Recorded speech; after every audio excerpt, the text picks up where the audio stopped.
Hello les dresseurs, c'est Dracomix. Aujourd'hui on se retrouve pour une nouvelle vidéo de présentation de deck Yu-Gi-Oh! Et aujourd'hui vient de sortir le deck de structure des bêtes sacrées. Du coup on va déballer ce deck. On est aujourd'hui avec Jean-Loup comme vous pouvez le voir à côté. Salut. Voilà, et du coup Jean-Loup, présente-toi vite fait puisqu'on t'a jamais vu sur ma chaîne. Alors en gros moi je fais des vidéos sur la chaîne de l'Escape des Nains Beaumont. Donc des ouvertures Yu-Gi-Oh! Pokémon et aussi Magic, quelquefois ça arrive. Ouais. Et je fais aussi des présentations de decks des structures qui sortent pour les nouveaux joueurs et tout ça. Voilà, c'est tout. Voilà, donc bien sûr en description il y aura le lien de la chaîne de l'Escape. Il n'y a pas de souci, on le mettra pour que vous puissiez aller vous abonner dessus. Et du coup on va déceler ce petit deck bête sacrée tous ensemble. Et après on fera quelques paires de duels avec Jean-Loup pour pouvoir avoir un point de vue complet sur le deck en entier. Allez, c'est parti, on décèle. Donc j'en avais acheté 3 bien entendu. J'en ai déjà ouvert 2 pour commencer à composer le deck. Et du coup voilà, le magnifique tapis que nous offre Konami. Hop, avec Amon à droite, Raviel au centre et Uria sur la gauche du tapis. Juste magnifique ce tapis, j'adore. Pour une fois qu'ils nous font un beau tapis en papier, il n'y a pas photo.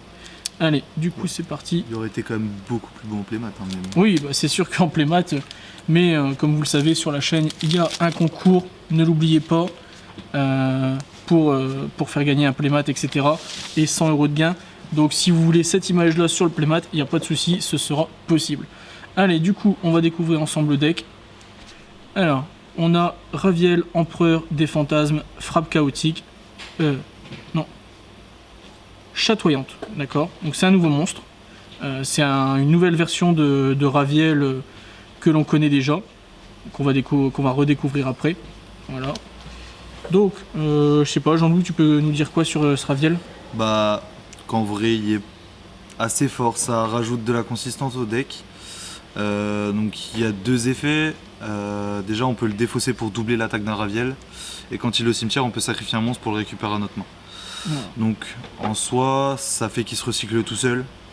Donc la carte est forte dans le deck. Après, voilà, c'est une carte bête sacrée, donc c'est pas non plus l'extase, mais bon, c'est une belle carte. C'est une belle carte, effectivement, le design est magnifique avec les petits éclairs un petit peu en bas des griffes. Ensuite on a les 3 bêtes sacrées de base, Uria pour les cartes pièges continues, Amon pour les magies continues, et Raviel pour les démons de type ténèbres, bien entendu. Et la fusion Armityle, le spectre du chaos. Donc ça, si vous avez déjà joué à Yu-Gi à l'époque de GX, vous les connaissez par cœur, il n'y a pas de souci. Ensuite on a une nouvelle magie, Feu céleste céruléen, qui est une carte pour Amon, je suppose, au vu de l'image. En gros, la carte, elle dit que tu peux invoquer Amon en sacrifiant également des pièges continus. D'accord. Donc en fait, ça permet de pouvoir jouer Amon et Uria dans le même deck. De faire un deck qui est vraiment basé sur les 3 plutôt qu'avant. Ce qui était compliqué de jouer les 3, c'est parce qu'il fallait vraiment 3 types de cartes différentes. Et c'était pas assez fort. Alors que là, du coup, avec ces cartes-là, donc il y a le Feu Céleste et l'hyper-embrasement, voilà, qui est ici. Donc, et celui-là, il est pour Uria. Uria, et qui permet, du coup, au lieu de sacrifier des pièges continus, il va permettre également de sacrifier des magies continues. C'est l'inverse de la magie continue de tout à l'heure. Voilà. Donc ça permet de jouer les 2 dans le même deck. Voilà, ça permet de faire une combinaison avec 3 Amon, 3 Uria, 3 hyper-embrasement et 3 Feux Céleste. Voilà. Je pense que ça peut être très fort comme deck. On verra si par la suite on fait une decklist basée sur ça. Ensuite on a Destruction de Dimension de Fusion. C'est une carte polymérisation, ouais, pour les bêtes sacrées qui nous permet d'invoquer, si je dis pas de bêtises, l'Empereur Spectre Trilogia et aussi Armityle. Là en vrai par contre la fusion, autant Armityle elle était injouable avant parce que c'était trop dur de ramener les 3 sur le terrain pour pouvoir faire une contact avec. Mais là le fait de pouvoir les bannir du cimetière ou du terrain, ça rend jouable Armityle. Et le triloge aussi, mais bon, il était déjà un peu plus jouable, vu que c'est des monstres de niveau 10, donc t'es pas obligé de jouer Les bêtes sacrées les dedans. bêtes sacrées. Et Alors que Armitil, c'est vraiment les 3, et là, du coup, ils sont jouables. Donc, des niveaux 10, il y en a quelques-uns dans le deck, comme Tragoeja et le dragon arc-en-ciel des ténèbres, si je dis pas de C'est ça. bêtises. Alors ensuite, on a l'orbe du chaos. L'orbe du chaos, un démon de niveau 3, 0 d'attaque, 0 de défense. Je pense que c'est pas l'une des priorités du de deck. toute façon, ils sont tous à 0 d'attaque, 0 de défense. Ouais. En fait, ce qui est intéressant avec ces nouvelles cartes, enfin, je sais pas si elles sont nouvelles, hein, mais pour moi je pense, c'est que en gros, t'en as une qui permet de se spé, l'autre qui permet de se sacrifier pour remplacer les sacrifices des bêtes sacrées. Donc on peut invoquer Uria, Amon et Raviel sans leurs conditions d'invocation, juste en sacrifiant ces monstres-là. Donc c'est vraiment des cartes qui sont intéressantes à jouer dans le deck. T'en as une qui permet d'aller les tutos, enfin c'est... Ouais, ça c'est les bêtes c'est assez attirantes, intéressant, invocatrices c'est ça. et obscures, c'est ces trois-là. C'est ça, ouais. Voilà, ces trois-là sont à combiner chacun avec Uria, Amon ou Raviel en fonction de leurs effets. Ouais. Si je dis pas de bêtises, d'après ce que j'ai lu. Ouais, même les trois, en vrai, tu peux les combiner. Enfin, en vrai, les cartes à jouer dans le deck sont très fortes. Après, en dehors, c'est pas exceptionnel. Mais bon. Voilà. Ensuite, on a le fantôme du chaos. Tout le monde connaît, hein, ça permet de... Tu copies l'effet, l'attaque d'un monstre qui est dans le cimetière. Voilà. Le chassiel fantôme. Ça, c'est très vieux, ça. C'était sorti à l'époque C'est des très decks vieux. cristallines, si je me souviens bien, dans le très vieux, mais c'est très fort. pack du et dueliste de Jesse Anderson, c'est ça, je crois, ouais. si je me souviens bien. C'est très fort et c'était encore joué l'année dernière, je crois, pour le deck Thunder. D'accord. Parce que quand elle est norme, vous spé des tokens en fonction du nombre de monstres que vous avez. Donc si vous avez 3 monstres, vous mettez 2 tokens. Et encore, même si vous avez un monstre dans la zone lien, ça fait que vous avez 3 monstres et du coup vous pouvez mettre 3 tokens. D'accord. Donc, On peut mettre un token dans la zone lien. Non. C'est si t'as un monstre dans Dans ta la zone lien, ouais, d'accord. Tu peux mettre un Voilà. token en plus. C'est ça. Ok. Ensuite, le rechargeur fou, tout le monde connaît. Hein, dès qu'il est détruit au combat et envoyé au cimetière, on envoie 2 cartes depuis le deck à la main. Et si on le fait, on pioche 2 cartes. Ouais, Moi, deck au j'utilise en cimetière. speed duel. Donc après, voilà. Le faufileur du tombeau, pareil, c'était une ultra du pack du dueliste Jesse Ouais. Anderson. Le dragon arc-en-ciel des ténèbres, qui est ressorti il n'y a pas si longtemps dans les packs duelistes ouais. légendaires, c'est ça? C'est ça. Tragoeja, donc niveau 10 pour invoquer le Gilagog. Raiden Kaiju multidimensionnel. Alors si tu peux nous Alors, expliquer ce qu'il fait lui. Alors, tous les kaijus ils font la même chose en soi. Leur deuxième effet, il est quasiment jamais utilisé vu que le deck kaiju en soi est pas ultra puissant. Mais les kaijus de base sont utilisés car ils permettent de retirer un monstre adverse. Donc c'est à dire que quand elle est dans votre main, vous pouvez sacrifier un monstre adverse pour pouvoir l'aspect sur son propre terrain. Un peu dans le même système que Golem de lave. Ouais, dans le même système que Golem de lave, sauf que le Golem de lave il a 3000 et eux ils ont généralement en dessous de 3000. Ouais. On pense à Gamciel qui a 2200 d'attaque, Radiant qui en a 2008. Et du coup ils sont assez simples à passer. Et ça peut aussi vous enlever des negates sur le board adverse. Parce que c'est une invocation et c'est pas un effet qui se paie. Donc du coup, vous pouvez pas annuler, vous êtes obligé de respecter le fait que votre adversaire va vous invoquer un kaiju sur votre terrain. Ouais. Et il y a un truc aussi qui dit que tu ne peux contrôler qu'un seul kaiju sur le terrain, c'est ça? Aussi, ouais. Donc si tu veux lui mettre de Radiant, par contre, tu peux pas. Non. Tu peux pas invoquer de Radiant. Ensuite, la chasseresse du chaos, Alors, qui la va être une chasseresse du très bonne chaos, staple de side. Ouais, alors c'est une vieille carte. Mais en vrai, j'ai jamais vu personne la jouer. Enfin, à part quelques érudits. Mais la carte en soi est très forte. C'est un peu Lancea, sauf que ça vous rajoute un monstre sur votre terrain. Et en plus, Lancea, elle dit que les 2 adversaires peuvent pas bannir. Alors que celle-là, c'est juste l'adversaire. Donc, en gros, dès que l'adversaire va invoquer spécialement un monstre, donc on pense à Thunder qui va bannir pour activer ses effets, Orcus pareil, ou encore Edlich qui est obligé de bannir à la fin de son tour pour activer les effets, tout ça. Donc dès que l'adversaire va spé, vous invoquez spécialement la chasseresse en défaussant une carte de votre main. Et tant que la chasseresse est sur le terrain, l'adversaire ne pourra plus bannir de cartes. Donc, ce qui est quand C'est même... très fort, sachant que la chasseresse a 2500 d'attaque, donc pour la passer c'est quand même assez compliqué, sachant qu'au T1 vous pouvez pas taper. Donc, je pense honnêtement que c'est une très bonne carte. Ouais, qu'il par faudrait exemple, récupérer x3. si on prend pas la main, On a chasseresse en main T0. Ouais. Il nous fait une invoque spé, on invoque chasseresse et il peut plus rien faire. En fait, son tour est terminé, quoi. Contre certains decks, c'est vraiment ça tue le deck. Après, contre d'autres decks, vous avez déjà un body à 2500 sur le board. Donc, c'est pas dégueu. Ensuite, on a le maître des marionnettes. Donc, pas grand chose à dire dessus puisque ça va pas être une carte très utilisée, je pense. Non. Le patrouilleur stygien, ça c'est très vieux, c'était une carte promotionnelle dans un jeu sur PSP. C'est ça, et c'est une bonne carte en vrai. Alors ça peut être joué dans, justement, si vous jouez un deck avec Raviel, puisque quand elle est au cimetière, c'est un démon, et si elle est au cimetière, vous pouvez la bannir, je crois. Je crois que si cette carte détruit un monstre au combat, il l'envoie au cimetière. Ouais, donc le deuxième effet. Vous pouvez bannir cette carte depuis votre cimetière, invoquer spécialement un démon de max 2000 d'attaque depuis votre main. Voilà, c'est ça. Donc en gros, vous pouvez la bannir pour spé 1 gratos. Ouais. Donc en démon fort. 2000, il y a Trago. À la limite, dans ce deck-là, c'est ok, mais c'est pas ultra fort. Par contre, dans les decks qui jouent donc Virus, quand vous avez une Lilith, donc c'est un démon qui a 2000 d'attaque, vous pouvez l'aspect quand elle est dans votre main, sachant qu'en plus vous pouvez la sacrifier pour ramener un piège. Donc dans les decks virus et tout ça, je sais que le patrouilleur stygien est très fort. D'accord. Ensuite, on a une réédition de Farfall Burning Abyss. Ouais.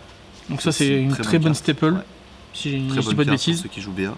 Voilà. Céburel le mythologique. Ouais. Qui était joué dans très vieille carte aussi. Monde Ténébreux. Ouais, c'est une très vieille carte, c'est très fort. Danger Chupacabra, est-ce que tu peux nous expliquer ce qu'elle fait? Alors, c'est un peu comme les kaiju, tous les dangers ils ont le même effet, leur premier effet c'est toujours le même. Donc quand il est dans votre main, vous le révélez. Et ensuite l'adversaire va choisir au hasard, donc généralement on lance un dé, de défausser une carte de votre main. Donc si c'est pas le danger que vous avez révélé, donc tout simplement vous allez invoquer le danger spécialement sur le terrain, puis piocher une carte. Et si c'est le danger que vous avez révélé, quand il est défaussé, il a un autre effet. Donc par exemple, Chupacabra, c'est d'invoquer un autre danger du cimetière. D'accord. Donc danger va au cimetière. Ouais. Et par contre, du coup, si t'as pas d'autres dangers dans le cimetière, c'est compliqué, quoi. Ouais, tu peux pas activer l'effet. Tu peux pas activer l'effet, donc si ça t'as sert d'autres pas à grand dangers, chose. ça fait. Et il y a beaucoup de dangers qui ont des effets très intéressants quand ils sont défaussés. On pense à Nessie, Bigfoot. Bigfoot encore moins. Mais Nessie, Jackalope et Tsushinoko, de toute façon, c'est celles qui sont limitées à 1. Ouais. Nessie, tu tuto un danger de ton deck. Jackalope, t'en spé 1 du deck. Et Tsushi, il te respect lui-même. D'accord. Ouais, donc c'est très fort. Ensuite, l'ouverture de la Porte des Esprits, qui est une nouvelle carte. Et je crois que c'est pour n'importe lequel. Ouais, c'est n'importe lequel. C'est n'importe lequel. Donc ça a l'air très fort, je pense. On verra ça pendant déjà, le c'est duel. une magie continue. Donc, faut savoir que dans le deck, dans le deck de structure, il y a énormément de magie piège continue, forcément. Et tous les monstres sont des démons. Donc c'est fait exprès. Mais... Ouais. Ensuite, le terrain du paradis perdu qu'on peut découvrir dans l'épisode de GX quand Jaden affronte le contrôleur des bêtes sacrées. Je me souviens plus de son nom d'ailleurs. C'est professeur. Ouais, c'est un professeur, mais je ne sais plus lequel. Je sais plus le nom. On vous expliquera ça pendant le duel après. Le fantôme martyr qui l'utilise aussi effectivement pour invoquer des tokens pour invoquer son Raviel. Parchemin magique, c'est une carte de Yubel, si je dis pas de bêtises. Terraforming pour aller chercher le paradis perdu. La rotation de plateau. Alors, t'arrêter sur rotation de plateau parce que c'est une excellente carte. D'accord, dis-moi. C'est une très bonne staple, bon elle est limitée à 1. Ouais. Mais en gros, rotation de plateau, ça dit que si vous jouez plusieurs terrains dans votre deck, ou justement vous pouvez jouer un autre terrain que ceux que vous jouez d'habitude pour justement jouer rotation de plateau. Donc déjà c'est comme terraformation sauf que vous ajoutez pas votre main, vous posez directement sur le terrain, donc ça peut pas se faire H. Ouais. Donc on active rotation de plateau, on va chercher exemple paradis perdu qu'on met dans notre zone de terrain juste là-bas. Alors par contre elles arrivent face verso. Elles arrivent face verso. Tu peux l'activer tout de suite mais elles arrivent face verso. D'accord. Donc tu l'actives. Ouais. Et ensuite il y a pas de ensuite c'est en fait tu vas chercher 2 terrains non différents et t'en poses un sur le terrain adverse et un ici. D'accord, même si c'est à toi, tu vas le poser là-bas sur le terrain adverse. Tu vas le poser face verso sur le terrain adverse, tu vas le poser face verso sur ton terrain, tu peux l'activer tout de suite. Ouais. Et déjà ça te vide ton deck de 2. Ouais. Ça peut mettre l'adversaire. C'est très chiant pour l'adversaire parce que il est obligé d'activer la carte, sachant qu'on peut jouer Sodorical qu'avec. D'accord. Sodorical, c'est très chiant. Ouais. Et en plus, si je me rappelle bien, voilà, tant qu'il y a une des cartes qui est posée. Ouais. Une des deux qui a été jouée avec la rotation. Qui a été jouée avec la rotation, tant qu'il y en a au moins une des deux qui a été posée, tu peux pas activer de nouvelles cartes de terrain. D'accord. Donc en gros, Donc, par ça veut dire que exemple, t'es obligé mon de la paradis jouer. perdu, il est là Ouais. face recto. Ouais. Là, je mets les chaînes qu'on Voilà. va vous présenter juste après. Et, Et en donc- gros, ça bloque. Et c'est pareil, il n'y a aucune carte qui peut être détruite, si je me souviens bien. Non. Non. Juste activer ni poser d'autres magies pièges. D'accord. Carrément Donc, des magies ouais. pièges. Non, juste de terrain. D'autres magies terrain. D'accord. Ouais, donc par exemple, le paradis perdu, il est obligé de rester chez moi, je Ouais. peux pas en mettre d'autres. Ouais. Je peux pas remplacer par Ouais, les chaînes, parce par que celle-là, exemple. elle est toujours là, mais l'adversaire est obligé de l'activer pour la Ouais. remplacer. D'accord. Et s'il est obligé de l'activer pour la remplacer, Ouais. tu peux jouer des cartes de terrain qui vont bloquer l'adversaire. D'accord. Des cartes qui ont un coup d'activation, ou genre, je sais plus exactement ce qu'il fait le Sodorical, mais. Mais le Je crois Sodorical, que- c'est un terrain? C'est pas une c'est un magie terrain. continue? Non, c'est un terrain. D'accord, c'est un terrain. Ensuite, les chaînes d'entrave des dieux, pareil, c'est une carte qui a été jouée dans l'animé. Ouais. C'est pour les monstres de C'est- niveau 10 qui sont sur le terrain, ils ne peuvent ni être ciblés ni détruits par des effets de cartes. C'est surtout joué dans le deck divin. Avec Avec Ra, Obélisque, Ra et Slifer. Obélisque et- D'accord. Mais là, du coup, on peut le combiner avec rotation de plateau pour embêter l'adversaire. Ou bien jouer le Sodorical, comme tu disais juste avant. Comme ça, nous, on prend le paradis et l'adversaire prend le saut, c'est ça? Ouais. Il y a Voilà. pas le saut dans le deck. Hein, mais... Hein Il y a- Ouais, il n'y a il y pas de saut dans le deck, hein, les gars. Il faut pas croire. Hein. Ça aurait été tellement cheaté en vrai. Ensuite, One for One, qui est toujours limité à 1, si je dis pas de Oui. bêtises. Bah, 1 pour 1 limité à 1. Ouais, c'est C'est beau. le début de la fin. Ouais. C'est une très bonne carte en vrai dans tous les decks qui jouent Dark et qui ont besoin de bannir ou n'importe quoi.